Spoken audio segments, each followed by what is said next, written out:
So students, in the last segment we have studied about conduction of heat, that is how heat transferred through the conduction.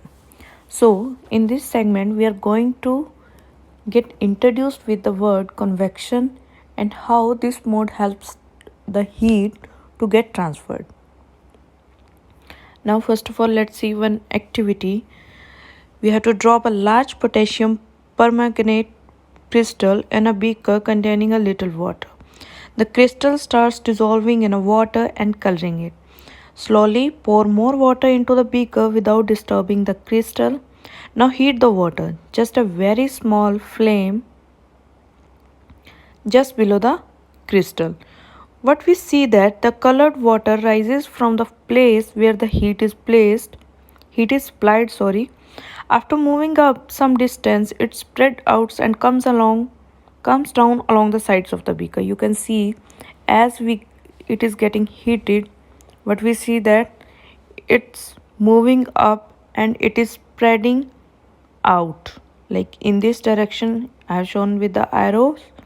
In this direction it is moving, it is spreading out, then coming down along the sides of the beaker. Actually, what happens here?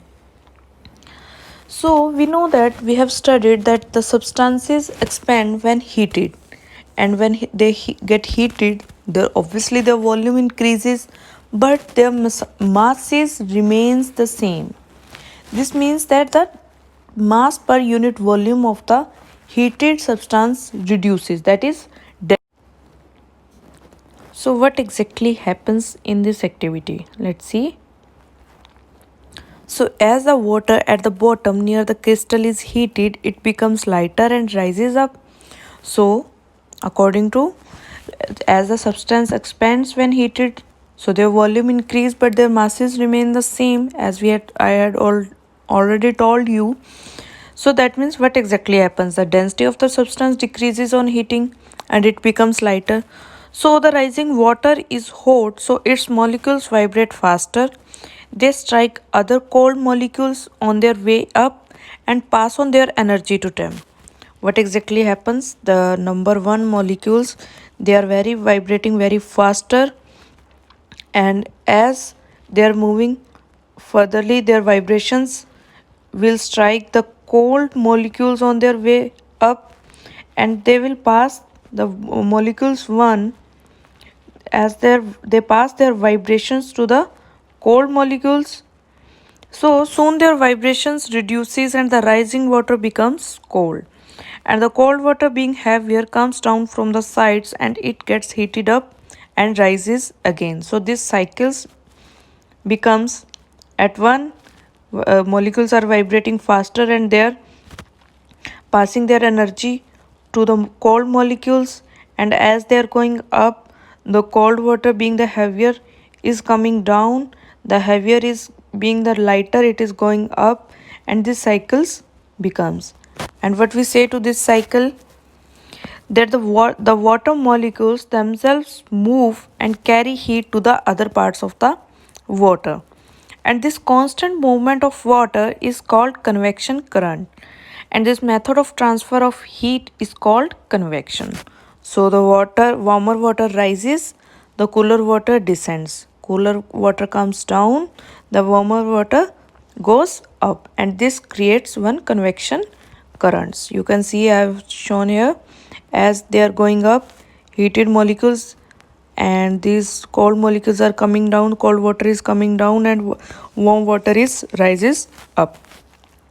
So from the above, convection is a process of transfer of heat in which the heated molecule of liquid or gas themselves move to carry heat from the hot to cold region.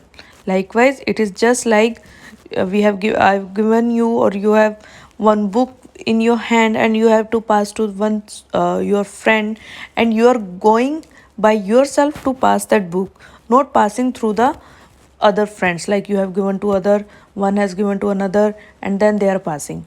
Not like that, but you are just directly giving that book to your friend. Okay, so Convection in gases. The gases are bad conductor of heat. However, heat travels in gases by convection.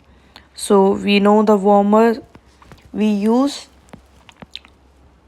So when the air warms, the particles gain energy and spread out and becomes less dense and rise. And as it cools, the particles lose energy, get closer together, becomes more dense and sink. So this cycle is going up. Warm air is going up, rises up. Cold air is being the heavier, coming down. And then again warm air is going up, cold air is coming down. So this is how happen in the case of gases. So, there are some applications we will discuss here. Applications of convection. Roof ventilator.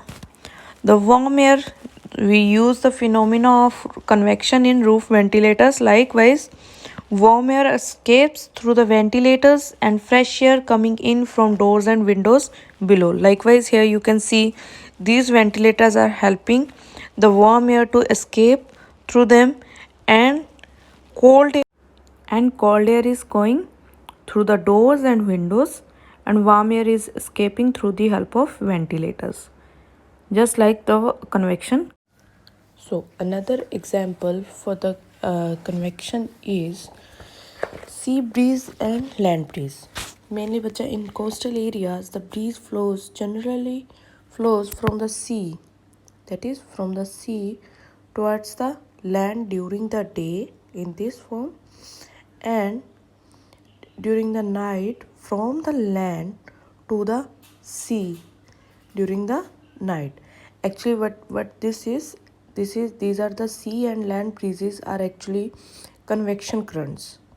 So what happens, that how the wind flows from sea to land and land to sea. Let's see. You know that water has a higher heat capacity. This water has a higher heat capacity than land. That means the water takes a longer time to heat up than the time taken by land. And it also takes longer time to cool down.